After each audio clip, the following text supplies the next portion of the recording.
நான் துன்பத்தின் நடுவில் நடந்தால் நீர் என்னை மீட்பீர். ஒரு சத்துக்களின் கோபத்திற்கு விரோதமாக உங்கள் கையை நீட்டுவீர். ஒரு வலதுகரம் என்னை யோசிக்க நாம் செய்து கர்த்தர் எனக்காக யாவையும் செய்து முடிப்பார். கர்த்தாவே உம்மை பொழுது ஞாபகம் வந்ததும்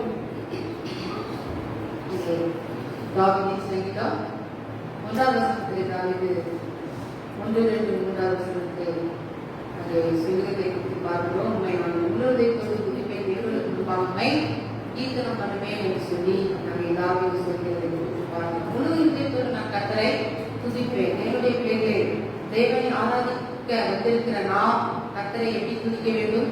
முழு இருதயத்தோடு நாம் கர்த்தரை துதிக்க வேண்டும். முழு இருதயம், பாதி இருதயம், முழு இருதயத்தை நாம் என்ன செய்ய வேண்டும்? கர்த்தருக்கு என்று கொடுக்க வேண்டும். ஆராதனை வேலையிலே நாம் என்ன செய்ய வேண்டும்? கர்த்தரை எல்லா சிந்தைகளை மறந்து, எல்லா காரியங்களையும் மறந்து, ஒரே சிந்தையா ஏக மனதோடு நாம் கர்த்தரை என்ன செய்ய வேண்டும்? துதிக்க வேண்டும். அது மாத்திரமல்ல, தாவீது சொல்கிற காரியம், தேவர்களுக்கு முன்பாக கீர்த்தனம் பண்ணுவேன்.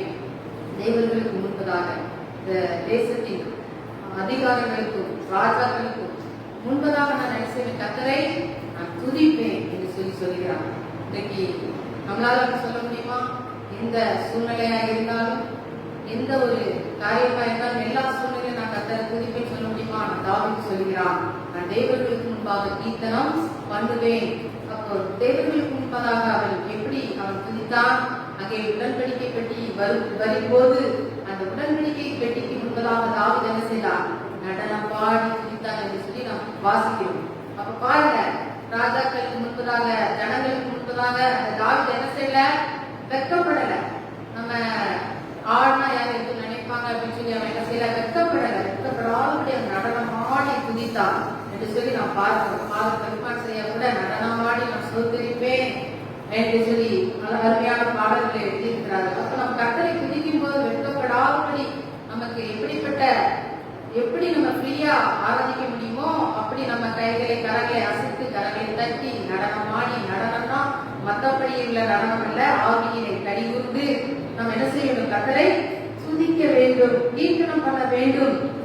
அங்கே மத்தேயு மார்க்கு 8:38 அங்கே வேதம் இப்படியாக சொல்லுகிறது.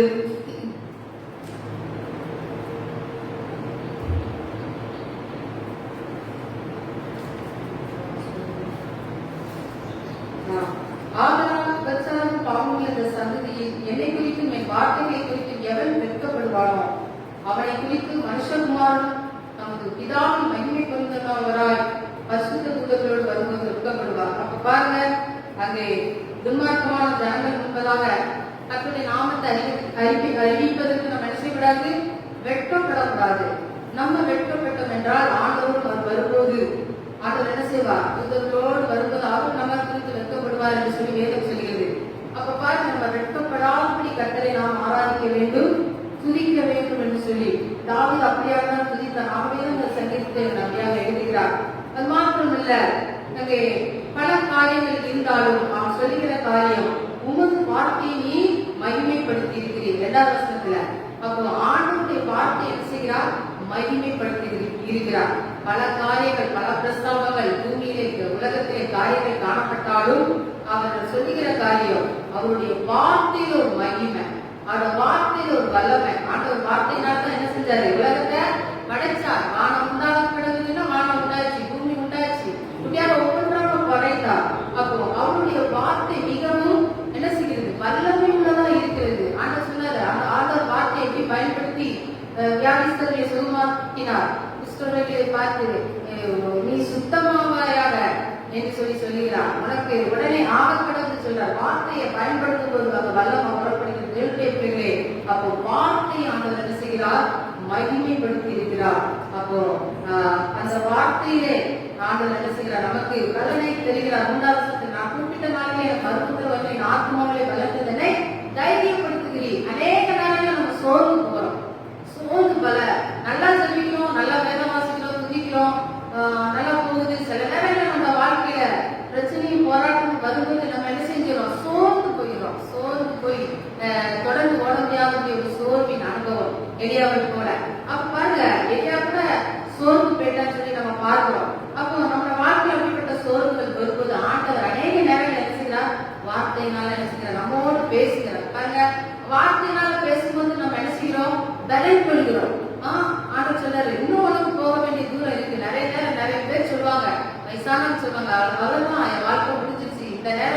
மரணம் வந்தா நல்லா இருக்கும் அப்படின்னு சொல்லி அநேகம் சொல்லுவாங்க. ஆனா ஆண்டவர் சொல்கிறார், இல்ல வயசாயிட்டு நீங்க சொல்றீங்க, ஆனா ஆண்டவர் உங்களுக்கு நாட்களை வைத்திருக்கிறார். அவருக்கென்று பயன்படக்கூடிய நாட்கள், அவருக்கென்று நீங்க கனி கொடுக்க வேண்டும் என்று சொல்லி அநேக நாட்களை உங்களுக்கு வைத்திருக்கிறார். ஆகவே அவர் நமக்கு என்ன செய்கிறார்? நமக்கு பலனை தருகிறார். நீ போகணும், நீ இன்னும் நடக்கணும், நீ எனக்காக வேலைகளை செய்யணும், ஊழியர்களை செய்யணும், நீ சாத்தானோட என்ன செய்யணும், யுத்தம் பண்ணணும், நீ ஜபத்துல என்ன செய்யணும், போராடணும் அப்படிங்கிற காரியத்தில் ஆண்டவர் என்ன செய்திருக்கிறார்? நமக்கு கொடுத்திருக்கிறார். ஆகவே அவருடைய வார்த்தையினால நம்ம என்ன செய்கிறார்? பலப்படுத்துகிறார். அநேக நேரங்களில் நான் கூட சில நேரங்களில் வெளியே சோர்ந்து போகும்போதெல்லாம் ஆண்டோட வார்த்தை ஏதாவது ஒரு வார்த்தையை கொண்டு என்ன பேசுவார். அப்படியே அது நமக்கு ரொம்ப பலமா இருக்கும். மனுஷனுடைய வார்த்தை கூட நமக்கு பலனை தராது. ஆனா ஆண்டோட வார்த்தை மிகுந்த ஒரு எனர்ஜியை கொடுக்கும், மிகுந்த ஒரு பலனை கொடுக்கிறதா இருக்குது. அதுதான் கர்த்தருடைய வார்த்தை. அப்போ அந்த வார்த்தை ஒரு மனுஷன் நினைச்சுகிறது, உயிர்ப்பிக்கிறதா இருக்கிறது. மரித்து போனவையும் உயிரோட செய்கிற வார்த்தை. அங்கே லாஸ்ட் மரித்து 4 நாள் ஆயிடுச்சு. ஆண்டவர் சொல்கிறார், லாஸ்ட்வே நீ என்ன செய், வெளியே வா. ஒரு வார்த்தை, நான் செத்து போயிட்டேன், கதெல்லாம் முடிஞ்சுட்டு, அது நடக்கக்கூடிய காரியமே இல்லை. ஆனா இயற்கைக்கு அப்பாற்பட்ட காரியங்கள் அவருடைய வார்த்தை. அப்போ இதுல சொல்லப்பட்டிருக்கிற காரியங்கள் அவருடைய வார்த்தையை நீ என்ன செய்திருக்கிறீர்? மகிமைப்படுத்திருக்கிறீர். அப்ப அவரோட வார்த்தையில மகிமை இருக்கு தேவனுடைய பிள்ளைகளே. அப்ப ஆண்டவர் நமக்கு நிறைய வாக்குத்தத்தங்களை நமக்கு எழுதி தந்திருக்கிறார். அந்த வாக்குத்தத்தங்களை வார்த்தைகளை நம்ம என்ன செய்யணும்? அப்படியே சொல்லி சொல்லி அறிக்கை செய்யணும், பிரைஸ் பண்ணணும். அந்த வார்த்தைகளை நீங்க சொல்ல சொல்ல அந்த வார்த்தைகள் வாழ்க்கையில் என்ன செய்கிறது? பலிக்கிறதா இருக்கிறது. அப்போ அந்த வார்த்தைகளை நம்ம இன்னைக்கு அறிக்கை செய்யணுமா? அந்த பைபிள் அப்படியே மூடி வச்சுட்டு நம்மளுடைய பிராண கதைகள், நம்மளுடைய சோக கதைகள், நம்மளுடைய கவலையின் கதைகள் தான் சொல்றோம். அதே தான் அறிக்கை சொல்றோம். என்னத்தை நம்ம என்ன கவலை அதே தான் சொல்லிக்கிட்டே இருக்கோம். நமக்கு நாம அதனால என்ன பிரயோஜனம்?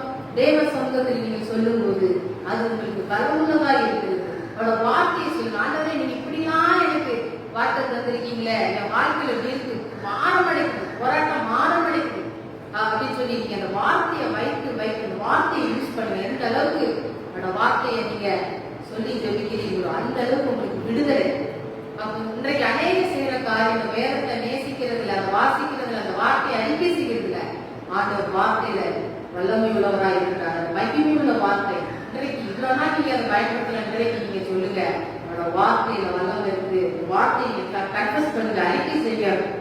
ஆண்டவர் அவருடைய ஜெயமுறை நடத்த வல்லமை உள்ளவராக இருக்கிறார். அவங்க ஆராதிக்கும் போது துன்மார்க்க மத்தியிலே, ஏன்னா நம்மளுடைய உறவினர்கள் கூட ரசிக்கப்படாதவங்கள இருக்கலாம், அவங்க முன்னாடி கூட நம்ம துதிக்கிறத நினைச்சக்கூடாது, நிறுத்தக்கூடாது. அவங்க முன்னாடி தைரியமா துதிக்கணும், ஆண்டவர் வார்த்தை சொல்லணும். கத்தரை நாம் ஆண்டவரை நேசிக்கிறார், ஆண்டவரை தேடு அப்படின்னு சொல்லி நினைச்சணும், தைரியமா சொல்லணும். அவங்களுக்கு அது பிடிக்காம கூட இருக்கலாம், சொல்ல வேண்டியது நம்மளுடைய கடமை. அந்த வார்த்தை சொல்வது, அந்த வார்த்தை இன்று இல்லைனாலும் என்றைக்காவது ஒரு நாள் அவங்களுடைய இருதயத்திலே அதை முளைத்து அது மரமாகி கனி கொடுத்து அவர்களும் ஆண்டவர்களே வர அது ஏதுவாகும் தேவனுடைய பிள்ளைகளே. அப்போ நீங்க எல்லா சூழ்நிலையும் கட்டி நாமத்தை மகிமைப்படுத்தணும், வெட்கப்படக்கூடாது. அப்போ தேவனுடைய பிள்ளைகிட்ட மட்டும்தான் அதை பத்தி பேசுவோம் என்றல்ல, தேவனுடைய அறியாதவர்களுக்கு கத்தனுடைய வார்த்தையை நம்ம செய்யணும், சமயம் கிடைக்கும் நம்ம சொல்ல வேண்டும். அப்புறம் 4-5 வசனத்தில் அவங்க சொல்கிற கத்தாவை பூமி ராஜர்கள் வாய் வார்த்தையை கேட்கும் போதுமே துதிப்பார்கள். கர்த்தரின் மகிமை பெரிதாக இருப்பதால் அவர்கள் கர்த்தரின் வழியை பாடுவார்கள். ராஜாக்கள் கூட கர்த்தருடைய வார்த்தையை கேட்கும்போது என்ன செய்யலாம்? துதிப்பாங்க. வேதவசனத்தை பார்த்து அழகா சொல்லுது, ராஜாக்கள் கூட கர்த்தருடைய வார்த்தையை கேட்கும்போது என்ன செய்வாங்களாம்? துதிப்பாங்க. பாரு, யோசிப்பாங்க, ராஜாக்கள் எவ்வளவு பெரியவங்க, அவங்க அவங்களுடைய வார்த்தை கேட்கும்போது துதிப்பாங்களாம். அப்ப அப்படிப்பட்ட வல்லமை உள்ளது நம்மளுடைய தேவனுடைய வார்த்தை. அப்ப அந்த வார்த்தை என்ன செய்யணும்? வாசிக்கணும், அதை என்ன செய்யணும்? அறிக்கை செய்யணும். வியாதி வந்துட்டா ஆண்டோட வசனத்தை சொல்லணும். தழும்புலாம் நான் குணமாகிறேன், என்னுடைய வீட்டிற்கா இணைக்கப்பட்டி திட்டப்பட்டி நொறுக்கப்பட்டி தழும்புலாம் நான் செய்கிறேன், குணமாகிறேன், எனக்காக யாவிச்சு செஞ்சு முடிச்சுட்டு எனக்கு சுகம் தந்துட்டு இந்த விசுவாச அறிக்கைகளை இப்படி அநேக வார்த்தைகளை சொல்லி நாம் தெரிவிக்க வேண்டும். வார்த்தைகளை பயன்படுத்தணும். நீங்க அவிசுவாசத்தை பாருங்க, அவிசுவாசமா எனக்கு நடக்காது, என்னால முடியாது, என்னால் எழுத முடியாது, என்னால் நடக்க முடியாது, என்னால் பாட முடியாது, நான் படிக்கல, எனக்கு அறிவு இல்லை, எனக்கு அழகு இல்லை, இந்த மாதிரி நெகட்டிவ் தாட்ஸ் எல்லாம் விட்டுட்டு என்னால முடியும், ஆண்டவர் என் கூட இருக்காரு, என்ன நடக்குவாரு, என்ன உயர்த்துவாரு, எனக்கு தைரியத்தை தருவாரு, என் தோல்வியை ஜெயமா மாற்றுவாரு சொல்லுங்க. என்னைக்காவது சொல்றீங்களா? தேவனுடைய பிள்ளைகளே, நீங்க பிரச்சனையும் போராட்டத்தை பார்த்து அந்த மலை போல இருக்கிற பிரச்சனை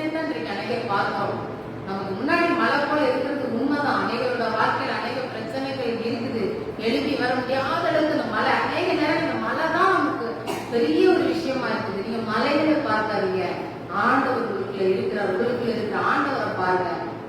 நீங்க உங்களுக்குள்ள இருக்கிற ஆண்டவரை பார்க்காதபடி மலைகளை பார்க்கிறபடினாலே இந்த மலைகள் என்ன செய்யுது? நம்ம கண் முன்னாடி அப்படியே தான் அசையாம நிக்குது. இந்த மலை போகணும்னு நீங்க கத்துடைய வார்த்தை சொல்லணும்.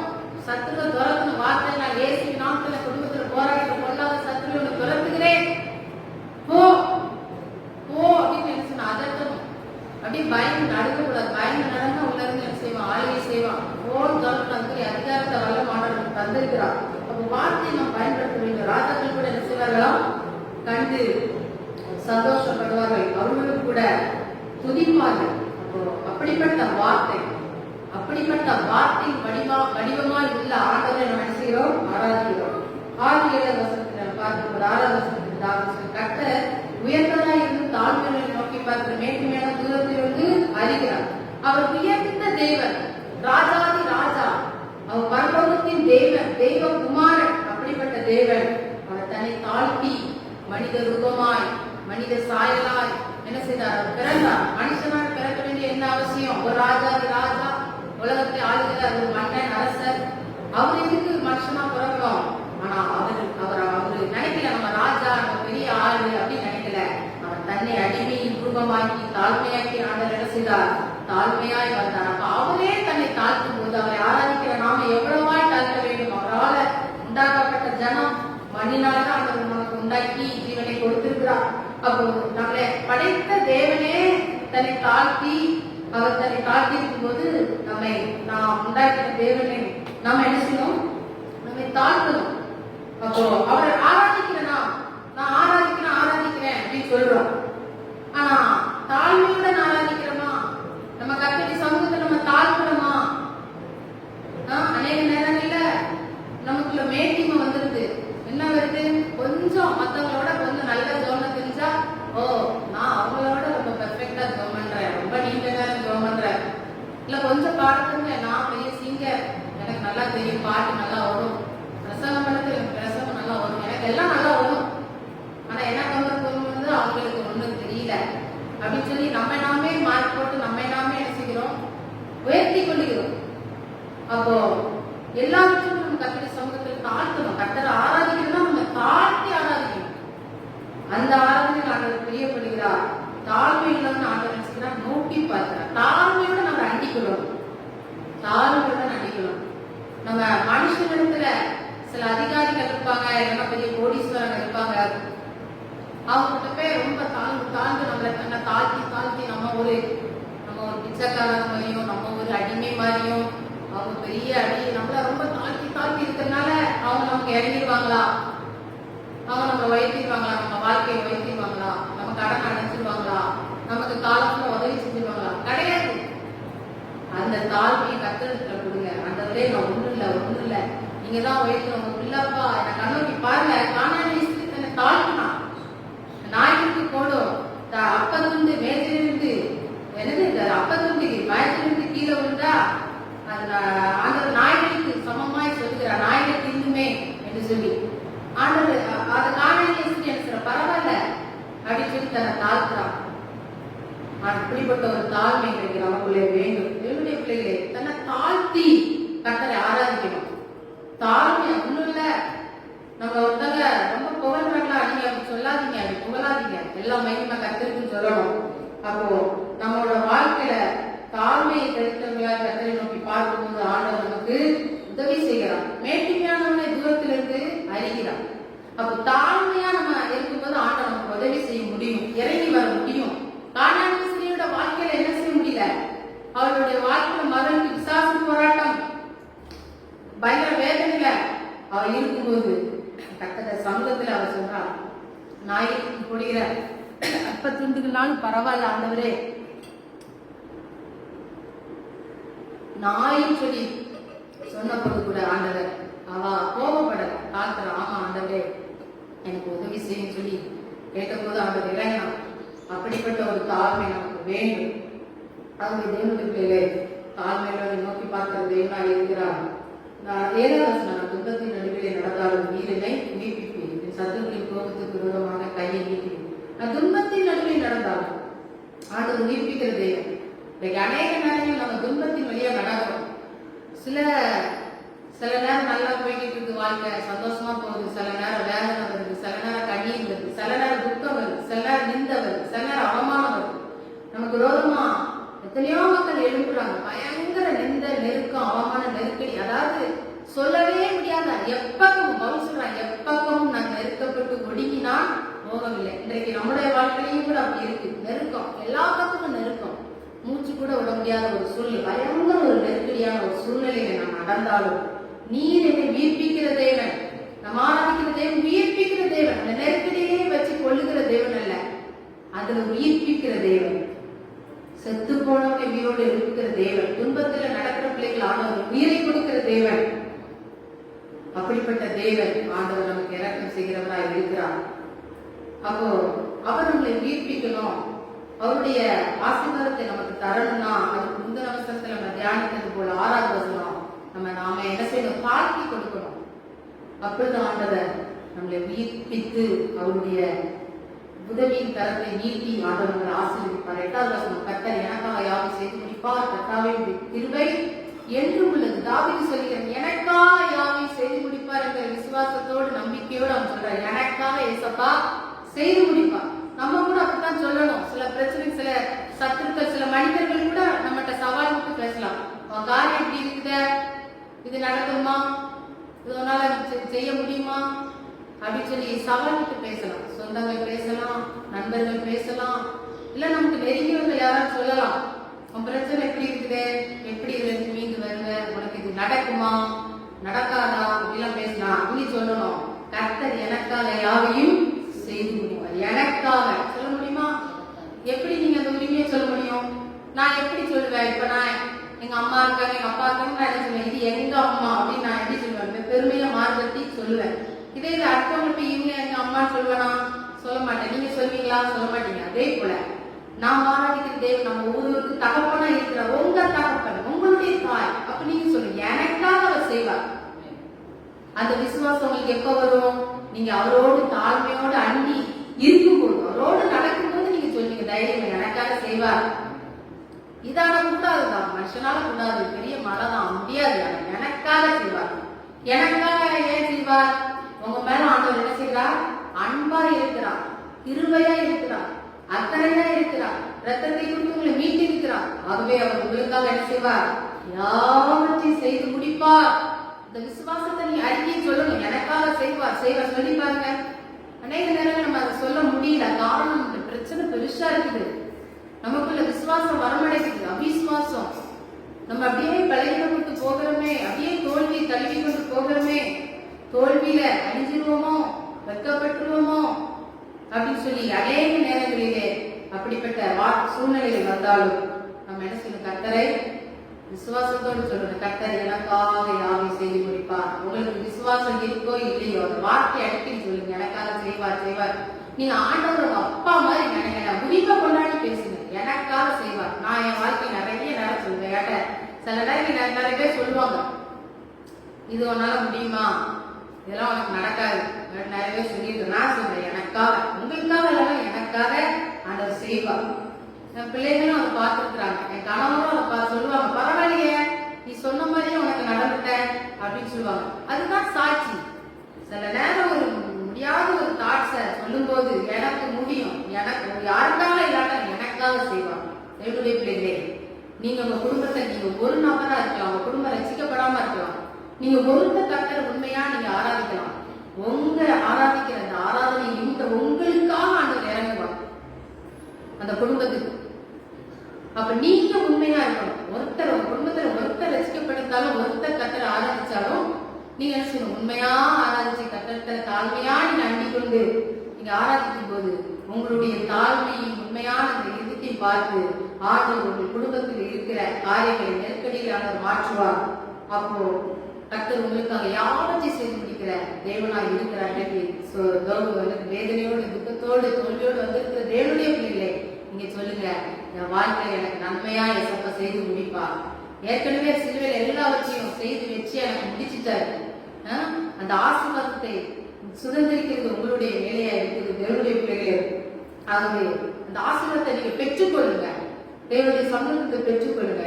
கர்த்தர் உங்களுக்காக எல்லாவற்றையும் நீங்க என்ன கேட்கிறீங்களோ ஆண்டவர் மன விருப்பத்தின்படி உனக்கு தந்து தந்துடுவேன். நீங்க என்னென்ன விரும்புறீங்க அது ஆண்டவர்கிட்ட சொல்லுங்க. எனக்கு இந்த விருப்பமா இருக்கு ஆண்டவரேன்னு சொல்லி கேளுங்க. ஆண்டவர் உங்களுக்கு தருவார். ஆகவே உங்களுக்காக யாவற்றையும் செய்து முடிக்கிறது. உங்களுக்காக இதுல ஒவ்வொரு பேரையும் போட்டுக்கோங்க. எனக்காக என் ஏசப்பா செய்து முடிப்பார். எனக்காக தான் ரத்தம் சிந்திருக்கிறார், பூமிக்கு வந்திருக்கிறார். ஏன்னா ஒரு பிள்ளையா மீட்டு எடுத்துட்டு அவருடைய பிள்ளை எனக்கு செய்யாம யாருக்கு செய்வார்? அப்ப ஆண்டவர்கள் கேட்கணும், ஆண்டவரே எனக்கு செய்யாம யாருக்கு செய்ய போறீங்க? எனக்கு செய்து முடிப்பேன் வாக்கு கொடுக்குறீங்க, செய்து முடிங்க அப்படின்னு சொல்லி உரிமையோடு நீங்க ஆண்டவர்களை கேட்கும் போது ஆண்டவர் உங்களுக்கு செய்து முடிப்பார். ஆகவே இதுல முக்கியமா நம்ம பார்க்கிற காரியம், அவர் உயர்ந்த தேவன். தாழ்மையா நம்மளை அவர் என்ன செய்கிறார்? நோக்கி பார்க்கிறார். நம்ம என்ன தாழ்த்த வேண்டும். தாழ்மையிலுக்கு கர்த்தர் கிருபை கொடுக்கிற தேவன். ஆகவே நம்மை தாழ்த்துவோம். கர்த்தரை முழு மனதோடு நம்ம ஆராதிப்போம். நிச்சயமாகவே கர்த்தர் நமக்காக யாவற்றையும் செய்து முடிப்பார். கர்த்தர் தாமே நல்ல மனுஷன் அப்பத்தினால் மாத்திரமல்ல தேவனுடைய வாயிலிருந்து புறப்படுகிற ஒவ்வொரு வார்த்தையினாலும் படிப்பான். ஒரு அல்லேலூயா சொல்லுங்க. ஏற்கனவே சகோதரி வார்த்தையை குறித்து அருமையாக பேசினார்கள். வார்த்தையினால வருகிற ஆசீர்வாதத்தை குறித்து நம்மளோடு அவர்கள் பேசினார்கள். அல்லேலூயா. இன்னைக்கு கர்த்தர் நம்மோடு கூட சொல்லுகிற வார்த்தை, அருமையான தேவ பிள்ளையே, இன்னைக்கு காலையில 8 மணி ஆனா நமக்கு என்ன தேவை இருக்கு? இட்லி, பூரி, இடியாப்பம், சப்பாத்தி, வேற என்னது சொல்லுங்க, ரோஸ்ட், வேற என்ன சொல்லுங்க சொல்லுங்க. என்னெல்லாம் செய்வீங்க உங்க வீட்டுல? பழைய சோறா? அந்த நாட்டு மக்கள் என்ன சாப்பிட்டாங்க? நல்ல பழைய சோறு சாப்பிட்டாங்க. ஆள் எப்படி இருந்தாங்க? நல்ல தென்பா இருந்தாங்க. இன்னைக்கு 10 வயசு பிள்ளைக்கு 15 வயசு பிள்ளைக்கு என்ன இருக்குது? சரத்துல விளைக்கலாம். அல்லேலூயா. எந்த பிள்ளைகளை எடுத்துக்கோங்க, அந்த பிள்ளைகளுக்கு முதுகு வலிக்குமா, இடுப்பு வலிக்குமா, நெஞ்சு வலிக்குமா, இப்பவுமே அது சொல்லுங்க, எனக்கு சுகர் இருக்குமோ, எனக்கு பிரஷர் இருக்குமோ அப்படின்னு அந்த பிள்ளைங்க கேட்கு. அல்லேலூயா, அல்லேலூயா. அப்ப அந்த நாட்கள்ல மக்கள் எப்படி சாப்பிட்டாங்க? ஆரோக்கியமா சாப்பிட்டாங்க. பழைய சோறு தான், ஊறுகாய் வைப்பாங்க, அந்த சாரி அந்த என்ன வைப்பாங்க, வெங்காயம் வைப்பாங்க, நல்ல மிளகாய் வைப்பாங்க, அதை வச்சு சாப்பிட்டாங்க. நல்ல பலமா வேலை பார்த்தாங்க. அல்லேலூயா. இப்போ காலையில சாப்பிட்ற இட்லி, காலையில சாப்பிட்ற அந்த பூரி, காலையில சாப்பிட்ற தோசை 11 மணிக்குள்ள என்ன ஆகுது சொல்லுங்க? தலை கிருகிருன்னு வருது. அல்லேலூயா. அடுத்து ஏதாவது போட வேண்டியது இருக்கு வயிற்றுல. அல்லேலூயா. அப்ப போட்டது 1 மணிக்கு நம்ம சாப்பிட முடியும். 1 மணிக்கு சாப்பிட்டவங்க 4 மணி ஆனவங்க அது வந்து பசி என்ன செய்கிறது? சரீரம் என்ன செய்கிறது? பலவீனப்படுகிறது. 4 மணி ஆனவங்க திருப்பி பசிக்கிறது. ஆமே, உண்மையா இல்லையா? நான் வித்தியாசமா பேசுற மாதிரி சொல்றேன், சொல்லுங்க. அருமையான தேவ பிள்ளைகள், இன்னைக்கு நம்ம என்ன சாப்பிட்டாலும் நமக்கு என்ன வருவதில்லை? ஒரு திருப்தி வருவதில்லை. அல்லேலூயா. ஒரு நிறைவு வருவதில்லை. நம்ம நல்ல சாப்பிட்டா கூட சரீரம் என்ன செய்கிறது? பலவீனப்படுகிறது. அல்லேலூயா, அல்லேலூயா. சரீரத்திலே சோர்வுகள் உண்டாகிறது. வேலை செய்ய முடியல. அந்த நாட்கள்ல காலையில அதிகாலையில வேலைக்கு போனாங்கன்னா ராத்திரி வரைக்கும் என்ன செஞ்சாங்க? தோட்டத்துல இருந்து வேலை பார்த்தாங்க. நாங்க சுரண்டை ஊர், எங்க அம்மையான அம்மா வந்திருக்காங்க, ஜெயவேரி அக்கா சொல்லி ஒருத்தங்க வந்திருக்காங்க. அவங்களுக்கு இந்த விவோசி நம்ம காலேஜ் அவங்க சொந்தக்காரங்க. அவங்க பயங்கரமான இந்து குடும்பத்திலிருந்து அவங்க ஏற்றுக்கொள்ள கொடுப்பாங்க. அப்போ அவங்க கணவனார் வந்து இந்த வயல் வேலை, தோட்ட வேலைகள்லாம் கண்காணிப்பாளராக அவங்களை வைத்திருக்கிறார். அவர் வேலை செய்து அந்த ஆண்டவரை ஏற்றுக்கொண்டு ஆண்டவருக்காக அவர்களுடைய சாட்சி சொல்றோம்னா அருமையான ஒரு சாட்சி உண்டு. அவர்கள் இங்கே வரக்கூடிய இன்னொரு தடவை வரும்போது அவங்க சொல்லுவாங்க. அப்ப அருமையான தெய்வ பிள்ளைகளே, இன்னைக்கு வேலைகள் நமக்கு செய்ய முடியாதபடி சரத்துல விலகின. ஒரு நாள் வேலை செஞ்சா 4 நாள் படுத்தணும், 4 நாள் சோர்வுகள் உண்டாகிறது. ஆனால் வேதம் சொல்கிறது, மனுஷன் அப்பத்தினால் மாத்திரமல்ல தேவனுடைய வாயிலிருந்து புறப்படுகிற ஒவ்வொரு வார்த்தையினாலும் கிடைக்கும். அல்லேலூயா, அல்லேலூயா. யோவான் 1ஆம் அதிகாரம் 1ஆம் வசனம் என்ன சொல்கிறது? வாசிக்க பார்க்கலாம். யோவான் எழுதின சுவிசேஷம் 1ஆம் அதிகாரம் 1ஆம் வசனத்தை வாசிக்கும்போது ஆதியிலே வார்த்தை இருந்தது, அன்னை வார்த்தை தேவனிடத்தில் இருந்தது. ஒரு அறிக்கையா சொல்லுங்க, வார்த்தை என்றால் என்ன? சொல்லுங்க, வார்த்தை என்றால் என்ன? தேவன் தான் வார்த்தை. ஒரு அறிக்கையா சொல்லுங்க. அது வார்த்தை என்றால் என்ன? தேவன் இயேசுதான் வார்த்தை. ஒரு அறிக்கையா சொல்லுங்க. நீதிபதிகள் சொல்றது, நான் ஒரு அறிக்கையை செல்ல பிள்ளையாக இருந்தேன். ஆண்டவராகிய கர்த்தர் வானத்தை பூமியை படைக்கும் போது இயேசு கிறிஸ்து அவருடைய வாழ்க்கையில செல்ல பிள்ளையாய் அந்த பிதாவிடத்தில் இருந்திருக்கிறார். ஒரு அறிக்கையா சொல்லுங்க. பிதா சொன்னா வெளிச்சம் உண்டாகிறது, வெளிச்சம் உண்டாயிற்று. மரங்கள் உண்டாகிறது, மரங்கள் உண்டாயிற்று. மச்சங்கள் உண்டாகிறது, மச்சங்கள் உண்டாயிற்று. அல்லேலூயா. வார்த்தை அருமையான தேவப்பிள்ளையே, இன்னைக்கு ஆண்டவருடைய வார்த்தை நமக்கு தேவையாக இருக்கிறது. அல்லேலூயா சொல்லுங்க. அல்லேலூயா, அல்லேலூயா. யோவான் சுவிசேஷம் 6ஆம் அதிகாரம் 32ஆம் வசனத்திலிருந்து இயேசு என்ன சொன்னார்? வாசிங்க பார்க்கலாம். இயேசு அவர்களை நோக்கி, வானத்திலிருந்து வந்த அப்பத்தை மோசே உங்களுக்கு கொடுக்கவில்லை, என் பிதாவோ வானத்திலிருந்து வந்த மெய்யான அப்பத்தை உங்களுக்கு கொடுத்திருக்கிறார் என்று மெய்யாகவே மெய்யாகவே உங்களுக்கு சொல்கிறேன்.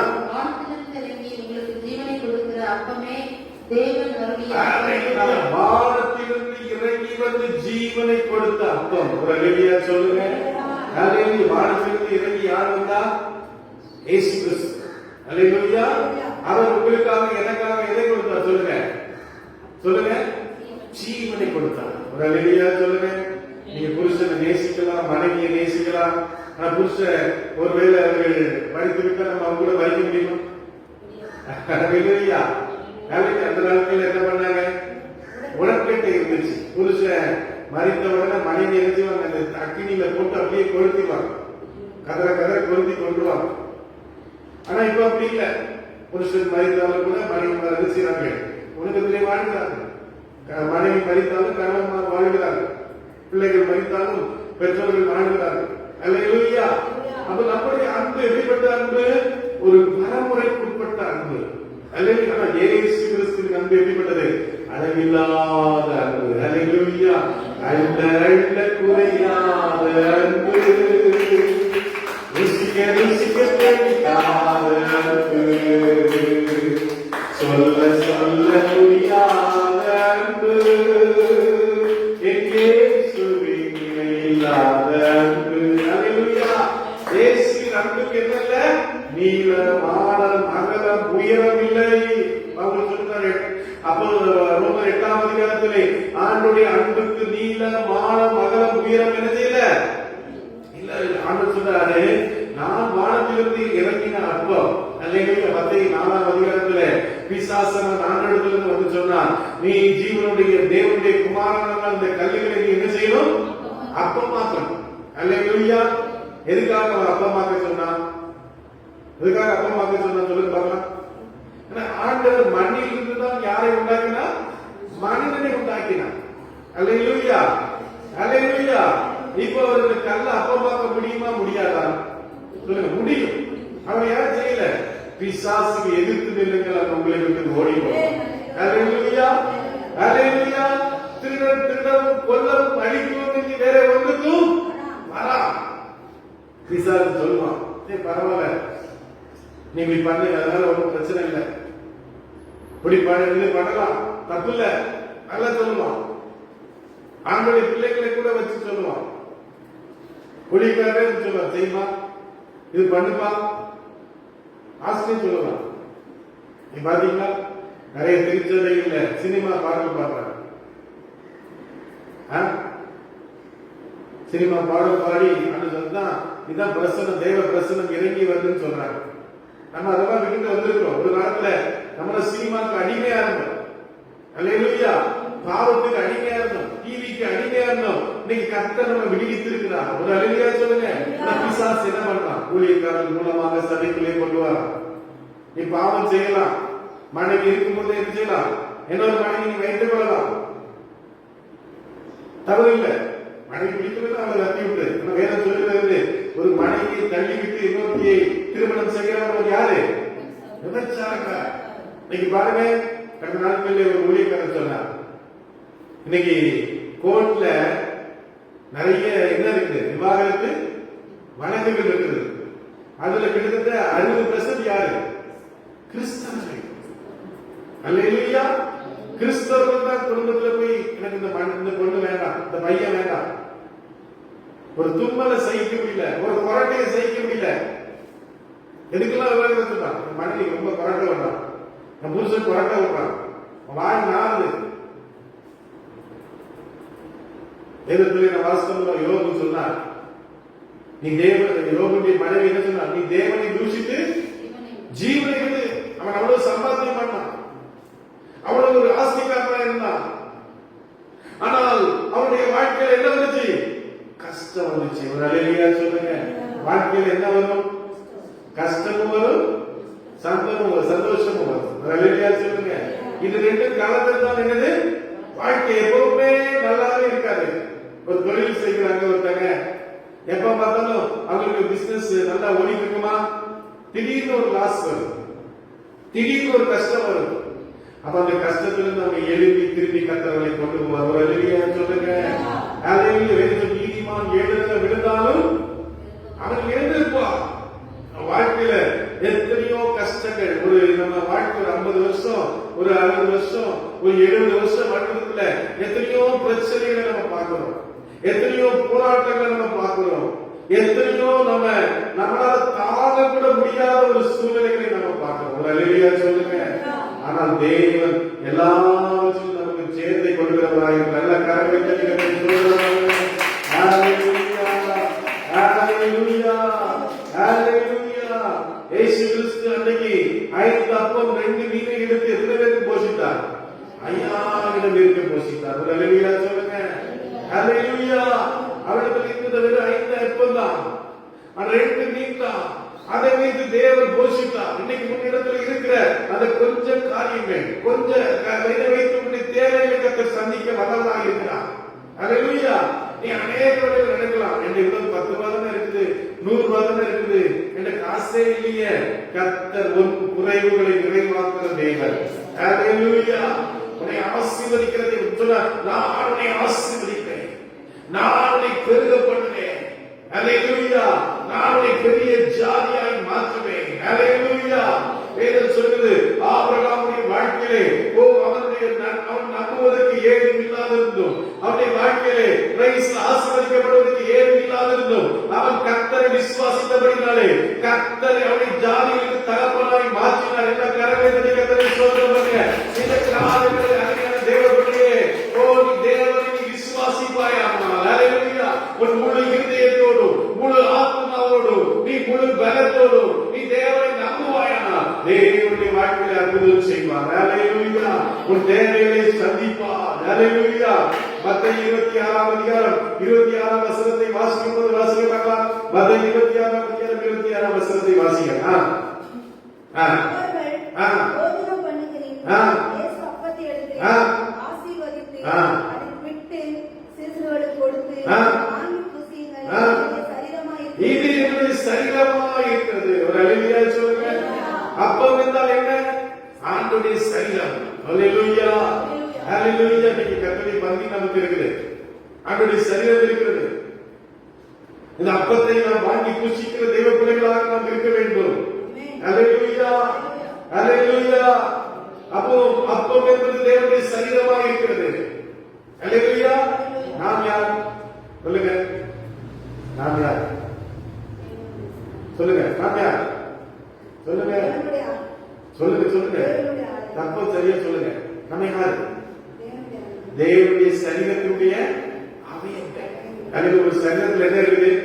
கை இருக்குது, கால் இருக்குது, கண்ணு இருக்குது, மூக்கு இருக்குது, வாய் இருக்குது, பல்லு இருக்குது, எல்லாம் இருக்குது. அதுதானே? அதான சரீரம். இது ஒண்ணு இல்லைன்னா எப்படி இருக்கும்? அதுக்கு பேர் என்னது? மண்டம். தலையிலா முன்னால சொல்லுவாங்க, சின்ன பிள்ளைகளா இருக்கும்போது, தலையிலா முண்டம் வருப்பா, அது ஆளை தூக்கிருப்பான்னு சொல்லி பயன்படுத்துவாங்க சின்ன பிள்ளைகளை. சொல்லுவாங்களா தம்பி? உங்க சொல்லி சொல்லுவாங்களா? இல்லையா? பயம் காட்டுவாங்க சின்ன பிள்ளைகளை. இருந்துவாங்க, வந்துட்டோம் நம்ம தூத்துக்குடிக்கு வந்துட்டாங்க. நாங்க நாகர்கோயில இருக்கும்போது சொல்லுவாங்க, ஸ்கூல்ல படிக்கும்போது, அதுதான்ப்பா நான்கு ரொம்ப கவனமா போங்க, உங்களை தூக்கிடுமா அப்படின்னு சொல்லி வச்சுவாங்க, பயம் காட்டுவாங்க. அல்லேலூயா, அல்லேலூயா. அப்போ தேவன் சபையினுடைய எப்படி இருக்கிறார் சொல்லுங்க? தேவன் யார்? சகத்தின் தலையாய் இருக்கிறார். நாம் எப்படி அப்படியே அவயங்களாக இருக்கிறோம். ஒரு உறுப்பு பாடுபடும் போது அந்த உறுப்புக்காக நம்ம குறை சொல்லக்கூடாது. ஒரு ஒரு ஒரு உறுப்பு அதுக்கு செயல்படல, வயசாகும்போது என்ன ஆகுது? கை செயல்பட மாட்டேங்குது, கால் செயல்பட மாட்டேங்குது. வயசானவங்க எல்லாம் கேட்டு பாருங்க, சொல்லுவாங்க, பாஸ்டர் கை வலி தாங்க முடியல பாஸ்டர், கால் வலி தாங்க முடியல பாஸ்டர், நடக்க முடியல பாஸ்டர். அல்லேலூயா. வாடி வயசுல நம்ம நினைச்சோம் விருது நடந்துடும். அல்லேலூயா. நம்மளால பாத்தீங்கன்னா கடற்கடக்கு மேல ஏறி இருக்கு. ஏன்னா என்ன மூச்சு வாங்குது. வயசு ஆகாத நமக்கு எடுத்து மூச்சு வாங்குது. சருத்துல விலையில வருது. நடக்க முடியல. காலில் பிரச்சனை வருது. கண்கள்ல பிரச்சனை வருது. கண் பார்வை தெரிய மாட்டேங்குது. தெரிய மாட்டேங்குது. அல்லேலூயா. அல்லேலூயா. அப்ப அதுக்கான தெய்வ பிள்ளைகளே, நாம் அவருடைய சரீரத்திற்காக இருக்கிறோம். அல்லேலூயா. அல்லேலூயா. யோவான் 6:35 இயேசு சொன்னார், ஜீவ அப்பம் நானே, என்னை புசிக்கிறவனுக்கு என்ன வராது? பசியே வராது என்று சொன்னார். அல்லேலூயா சொல்லுங்க. இயேசு கிறிஸ்துவை நாம் புசிக்கும் போது, இயேசு கிறிஸ்துவை நாம் சாப்பிடும் போது, அல்லேலூயா. அல்லேலூயா. இயேசு கிறிஸ்து யாரு சொல்லுங்க? இயேசு கிறிஸ்து யார் சொல்லுங்க? இயேசு கிறிஸ்து எங்க இருக்கிறார்? வார்த்தையா இருக்கிறார். என்ன இருக்கிறார்? வார்த்தையா இருக்கிறார். வார்த்தை. இதை நீங்கள் சாப்பிடும் போது என்ன வராது உங்களுக்கு? பசி வராது. வார்த்தையை நீங்க வாசிக்கணும். சங்கீதம் 119:11 என்ன சொல்ல? கர்த்தாவே, உம்முடைய வேதத்தில் உள்ள அதிசயங்களை பார்க்கும்படி என் கண்களை என்ன செய்யணும்? சரி, வாசிக்கிறதுல இன்னைக்கு யூடியூப்ல பைபிள்லாம் இருக்கு, கேட்கலாம். வாசிக்கிறதுக்கு வாசிக்கலாம் தெரியாது, கேளு. நீ வாசிக்கிறது, கேட்கிறவங்க, இதன்படி செய்கிறவங்க எப்படிப்பட்டவர்கள்? பாக்கியவான்கள். அப்ப அருமையான தெய்வ பிள்ளைகளே, இந்த அப்பத்தை நீங்கள் தினமும் புசிக்கணும். என்னைக்காவது சாப்பிட மறக்கிறீங்களா? டீ குடிக்க மறக்கிறீங்களா? நான் இப்ப டீயே எல்லாம் விட்டுட்டேன். கொஞ்ச நாள் டீ குடிச்சா வயிறுலாம் ரொம்ப கஷ்டமா இருக்கு. அதனால இப்ப டீ குடிக்கிறது. அப்போ நம்முடைய வாழ்க்கையில நம்ம டீ என்ன செய்யறது முடியாது. டீ குடிக்காம என்ன சாப்பிடாம கூட இருக்கணும். டீ குடிக்காம இருக்க முடியாது. காலைல எழுபது டீயை போட்டா தான் நம்ம வேலையை பார்க்க முடியும். இல்லைன்னா கணக்கு இருக்கிறது சொல்லுதுமா. அல்லேலூயா. அல்லேலூயா. அப்ப அதுக்கு தெய்வ பிள்ளைகளை காலையில எழுந்தோடு ஆண்டவருடைய வேதத்தை நாம் வாசிக்க வேண்டும். அதை நாம் நேசிக்க வேண்டும். அல்லேலூயா. மத்தேயு 6:11 ஆண்டவர் சொன்னார், அண்டங்குள்ள அப்பத்தை எங்களுக்கு ஆண்டவரை கேட்கலாம். ஆண்டவரே, எங்களுக்கு தேவையான சாப்பாடு தாங்கப்பா, இன்னைக்கு என்னுடைய தேவைகளை சந்திக்கப்பா. அல்லேலூயா. சொல்ல முடியுமா? ஒரு சமயத்தில் ஒரு போதகர் ஒருத்தர் இருந்தார். அவர் ஆரம்ப ஊழியம். அவரை பார்க்கிறதுக்கு ஒரு நண்பர் இருந்தார். இப்ப மத்தியானம் அவருக்கு என்ன பண்ணணும் சொல்லுங்க? வீட்டுக்கு ஒருத்தர் வந்தா என்ன பண்ணுவீங்க? சாப்பாடு கொடுப்பீங்க. எப்படிதானே? அவர் கையில காசு வச்சதா, நண்பரே, நீங்க அந்த முன் ரூம்ல கொஞ்சம் இலை பாருங்க, நான் அந்த ரூம்குள்ள போயிட்டு வரேன்னு சொல்லிட்டு ரூம்ல உட்கார்ந்து கண்ணீரோடு ஜெபித்தார். ஆண்டவரே, அப்பா, என் நண்பர் வந்திருக்கிறார், நான் ஊழியக்காரன், நான் அழைக்கப்பட்ட மகன், அவருக்கு மத்தியானம் சாப்பாடு கொடுக்கணும், பசியோடு வந்திருப்பார், அவருக்கு உதவி செய்யணும். தேவனே என்று சொல்லி ஜெபித்த போது கரெக்டா அவர் 1 மணிக்கு ஒரு போஸ்ட்மேன் வந்தார். அல்லேலூயா. பேரை சொல்லி கேட்டார், யார் இருக்காரா அப்படின்னா. ஐயோ, யார் எனக்கு போஸ்ட்மேன்? நான் இருக்கிற அட்ரஸே தெரியாத. கரெக்டா 500 ரூபாய் வட இந்தியால இருந்து ஒரு ஊழியக்காரர். ஆண்டவர் சொன்னா, 2 நாளைக்கு முன்னாடி ஒரு பேரை சொல்லி, என் மகனுக்கு நீ என்ன செய், ஒரு 500 ரூபாய் அனுப்பிவை. ஒரு அல்லேலூயா சொல்லுங்க. அல்லேலூயா. அல்லேலூயா. தேவன் தேவ பிள்ளையே, தேவன் தேவைகளை சந்திக்கிறவராக இருக்கிறார். அல்லேலூயா. அது சின்ன தேவையோ பெரிய தேவையோ, ஆண்டவருக்கு 1 ரூபாயா இருந்தாலும், 1 லட்சமா இருந்தாலும், 1 கோடியா இருந்தாலும் அவர் நமக்கு சந்திக்க எல்லா காரியங்களை கட்டி கட்டுறத சோதரமாக.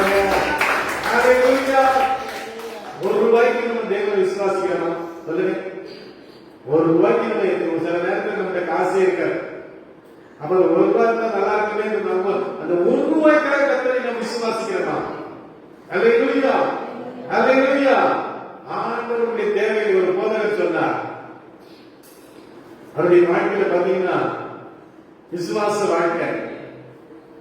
அவருக்கு சில தேவைகள் ஏற்பட்டது. தேவைகள் ஏற்பட்ட போது அவர் ஊழியத்தில் இருக்கிறார். அப்போ என்னாச்சுன்னு கேட்டீங்கன்னா, அங்க அவர் என்ன செய்யறாரு, இந்த பாத்ரூம்க்கு கிராமத்துல என்ன பண்ணுவாங்க, இந்த சும்மா வெளியே பொது வெளியில தான் போவாங்க. போகும்போது செருப்புல சரக்குன்னு ஏதோ குத்துற மாதிரி இருந்துச்சா, எடுத்து பார்த்தா அந்த காதுல இருந்து இந்த காது மாட்டி கிடைக்கிறது தங்கம். அதை கொண்டு போய் வச்சு 1000 ரூபாய் கிடைச்சிருக்காரு. வெளியே சொல்லுங்க. ஆண்டவர் அதிசயமா இவங்களை நடத்துகிறவன். இயேசு கிறிஸ்து வந்து கேட்டாங்க, உங்க ஆண்டவர் வரி கட்டுறது இல்லையா? ஏசுநாதர் என்ன கிடையாது, பணப்பை சாமான் பை எதுவுமே கிடையாது. அவரை எங்க தூக்குனார்? அங்கங்க கூடார அமைச்சு அங்கங்க தூக்கிட்டு இருந்தார். அல்லேலூயா சொல்லுங்க. அல்லேலூயா. அவருக்கு ஒண்ணுமே கிடையாது. இப்ப கேக்குறாங்க, உங்க ஆண்டவர் வரி கட்டுறது. உடனே ஆண்டவர் சொன்னார், சீமோன் பேதுருவே, நீ போய் என்ன செய், உன்னுடைய தூண்டில போடு.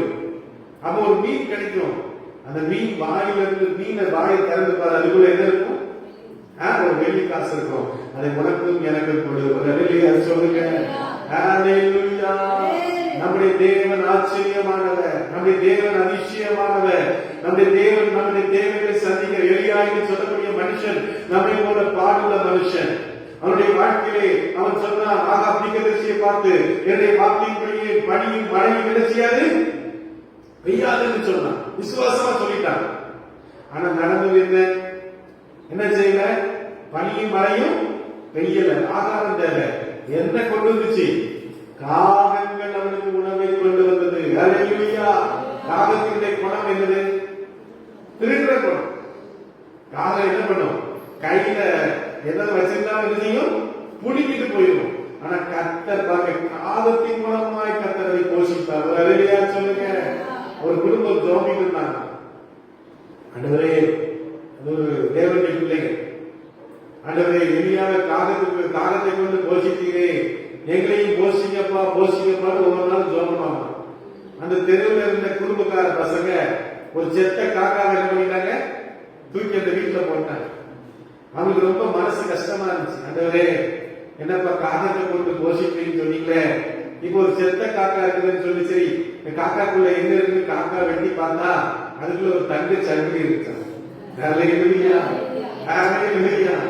அது யாரோ குளிக்கும் போது என்ன பண்ணிருக்கு, சங்கிலிய திருடி அது வந்து விக்கி அது செத்துருச்சு. இது அந்த பசங்க தெரியாம என்ன பண்றாங்க, வீட்டுக்குள்ள அவர் போய் நேரம் போலீஸ் ஸ்டேஷன்ல கூப்பிட்டு வீட்டுக்காரங்க வந்து அவருக்கு தேவையான உணவு வேலை எல்லாவற்றையும் கத்த செய்ய, எல்லா காரணங்களை தேடி கத்தரை சோதனை பண்ணுங்க. உயிருள்ள காக்காவை கொண்டு தேவன் அற்புதம் செய்வார். சரி, செத்த காக்காவை கத்தனை தேவைகளை சந்திக்க வல்லவராக இருக்கிற எல்லா காரணங்களை தேடி கத்தரை சோதனை பண்ணுங்க. ஹல்லேலூயா. ஹல்லேலூயா. அருமையான தெய்வ பிள்ளைகளே, ஆண்டவர் நம்முடைய தேவைகளை சந்திக்கிறார். ஹல்லேலூயா. ஆண்டவர் ஒரு தலையுள்ள சொல்லுங்க, உன் தலையுள்ள மயிரெல்லாம் எண்ணப்பட்டிருக்கிறது. உன் தலையில எத்தனை முடி இருக்கிறது ஆண்டவருக்கு தெரியும். நம்ம டெய்லி குளிக்கும் போது என்ன ஆகுது, முடியெல்லாம் இதாகிறது. அப்போ வருத்தம், முடியெல்லாம் இல்லையே, தலை பட்டியாகுது.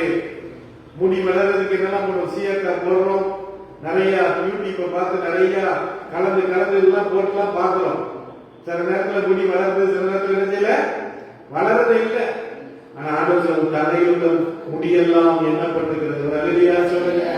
ஆண்டவருடைய தேவை 50,000 இஸ்ரவேல் ஜனங்கள் 40 வருஷம் வனாந்தரத்திலே போனபோது ஆண்டவர்களுக்கு மன்னாவை கொடுத்தார். அல்லேலூயா சொல்லுங்க. ஆண்டவர் சொல்றார், அந்த மன்னாவை சாப்பிட்டு அவர்கள் மரித்து போனார்கள். நான் கொடுக்கும் மன்னாவை தீக்கிறவர் அவர் நித்திய காலமாய் வாழ்வார். எல்லா கரங்களை கட்டுகிறதை சொல்றாங்க. ஓ பிரைஸ் லார்ட். ஏசாயா 55:2-3 வாசிக்கும் போது சொல்கிறது, அப்பம் இல்லாதவர்களுக்காக பணத்தையும் திருப்திப்படுத்தாதவர்களுக்காக பிரயாசத்தையும் நாம் ஏன் செலவிட வேண்டும். அல்லேலூயா. வாசிக்க பார்க்கலாம். ஏசாயா 55:2-3 வாசிக்க பார்க்கலாம்.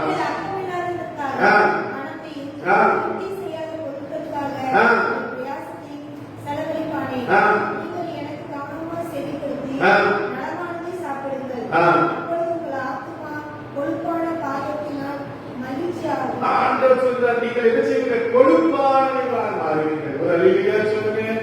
ஒரு மனுஷனுக்கு பலத்தை கொடுப்பது என்னது சொல்லுங்க.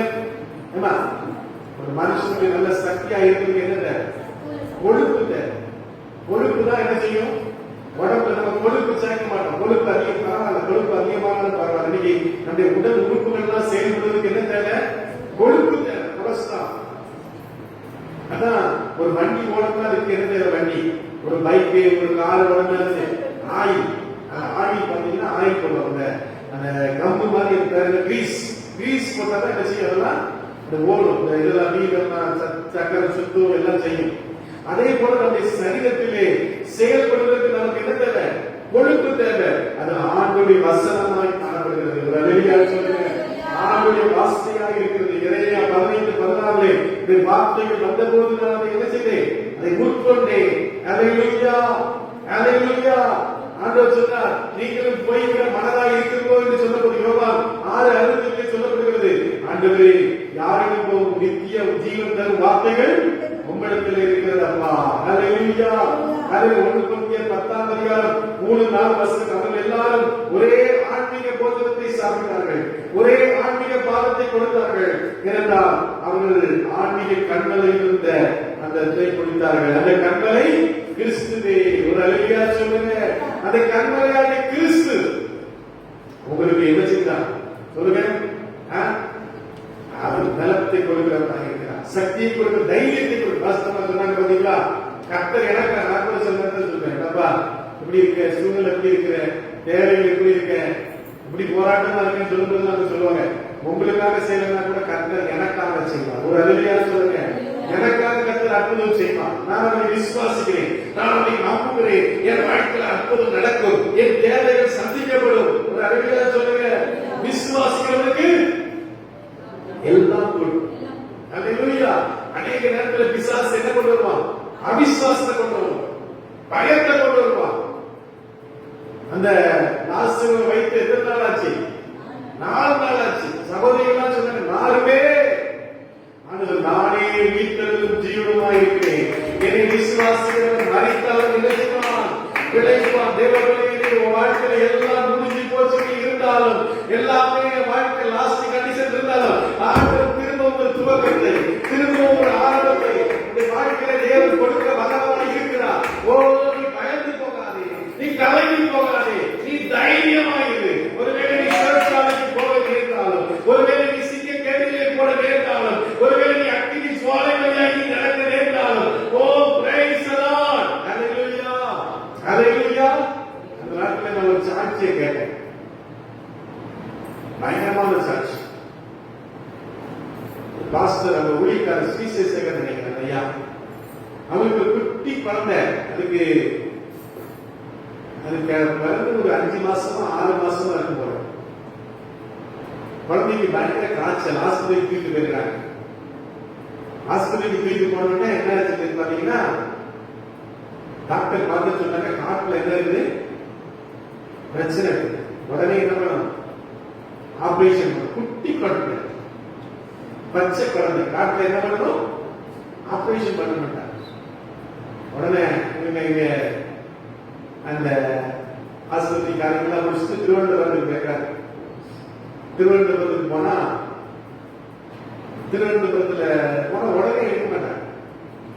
அவங்க முன்னாலே நம்ம அப்பாயின்மெண்ட் வாங்கினாலும் எடுப்பாங்க. ஆனா இப்ப போன போது ஒரு குழந்தைக்கு ஆபரேஷன் பண்ண வேண்டிய குழந்தைக்கு ஆபரேஷன் பண்ணாதனால அந்த குழந்தைய அந்த பெட்ல சேர்த்தாங்க. சேர்த்து இந்த குழந்தைய கிட்டத்தட்ட 20 மணி நேரம் காட்டை திறந்தே வச்சிருக்காங்க, ஒரு அசைவு இல்லை. இந்த 2 பேரும் கொஞ்சம் வயசுக்காரங்க, இந்த கணவன் மனைவி கொஞ்சம் வயசு பிள்ளைங்க. பிள்ளைக்கு இப்படிப்பட்ட சூழ்நிலை. அப்போ 3 நாளுக்குள்ள பக்கத்திலே உடனே 3 நாள் கழிச்சு என்ன பண்ணிருக்காங்க, போய் குழந்தைய பார்க்கலாம் போங்க, அந்த குழந்தை கிடைக்குமா கிடைக்காதுன்னு தெரியாது. அப்படிப்பட்ட சூழ்நிலை அந்த குழந்தை ஒரு சின்ன பாட்டு, அவங்க எப்பவும் குழந்தைக்கு சாப்பாடு கொடுக்கும்போது ஒரு பாட்டு பாடி, ஆண்டவருடைய பாட்டு பாடி சாப்பாடு கொடுப்பாங்க. அந்த பாட்டு பாடி அவங்க அப்படியே ஸ்லோவா இது பண்ணோம்னா ஐசியூல இருக்கு, ஐசியூல இருந்து யாரையும் விட மாட்டாங்க, பேசலாம் விட மாட்டாங்க. ரொம்ப ஒரு நிமிஷம் பார்த்து விட்டுரும். நம்ம அப்படியே 2 பேரும் சேர்ந்து பேசிட்டு இருக்கும் போதே திடீர்னு குழந்தைக்கு ஆண்டவருடைய பலன் கிடைக்கிறது. அழித்து போகக்கூடிய அந்த குழந்தை கடற்கரை சிலருக்கு பாத்தீங்கன்னா அந்த உறுப்புகள் அந்த இயங்குறதுக்காக இப்படி உடம்புல அப்படி ஆடும். எங்க அப்பாவுக்கு ஆபரேஷன் பண்ணிட்டாங்க. ஆபரேஷன் பண்ணிக்கும்போது தம்பி தெரிஞ்சு பார்த்தா ராயமா அப்படின்னா என்னன்னு சொல்லி பார்த்தா ஒரு பயமா இருந்துச்சு, அப்படி இருக்கு பெரிய பார்த்தேன்னு சொல்லி நான் நாட்டுடைய வார்த்தையை சொல்லி அவருக்கு ஜோமிக்கே இருக்கு. அப்புறம் டாக்டர் வந்து ஊசி கொண்டு அப்படி சரியாச்சு. அந்த குழந்தை கச்ச குழந்தை அப்படியே உடம்பெல்லாம் எல்லாம் மாட்டிக்கிறாங்க. அந்த ஆபரேஷன் பார்த்தா அவங்களுக்கு பெரிய இருக்கும், உடம்பெல்லாம் டியூப் அது மாட்டிக்கிறாங்க. குழந்தை அப்படியே வெட்டி வெட்டி பயங்கரமா இதாகிடுச்சு. இங்க டாக்டர் எல்லாம் வந்து கர்த்தர் அந்த குழந்தைக்கு ஜீவனை கொடுத்து நீங்க உயிரோடு இருக்கிறீங்க. இயேசு ஜீவிக்கிறார். இயேசு இன்னைக்கு அவர் வாழ்கிறார். இன்னைக்கு அவரால் அற்புதங்களை செய்யும். சின்ன குழந்தையாக இருந்தாலும் அது 100 வயசு தாத்தாவாக இருந்தாலும் தேவன் அற்புதங்களை செய்வார். தேவன் அதிசயங்களை செய்வார். அவருடைய வார்த்தை ஹல்லேலூயா எப்படி 150 சொன்னார். ஆண்டவரே ஒரு வார்த்தை சொல்லும் என்னை வேலைக்காரன் பிழைப்பார் என்று சொன்னது போல இன்னைக்கு கர்த்தருடைய உயிர்ப்பிக்க வல்லவராக எல்லா கண்களையும் நாம் செவிப்போம். எல்லாரும் வாயில தந்து கர்த்தரை ஸ்தோத்திரம் பண்ணுவோம். Praise the lord, praise the lord. Hallelujah. மனுஷன் அப்பத்தினால் மாத்திரமல்ல தேவனுடைய வாயிலிருந்து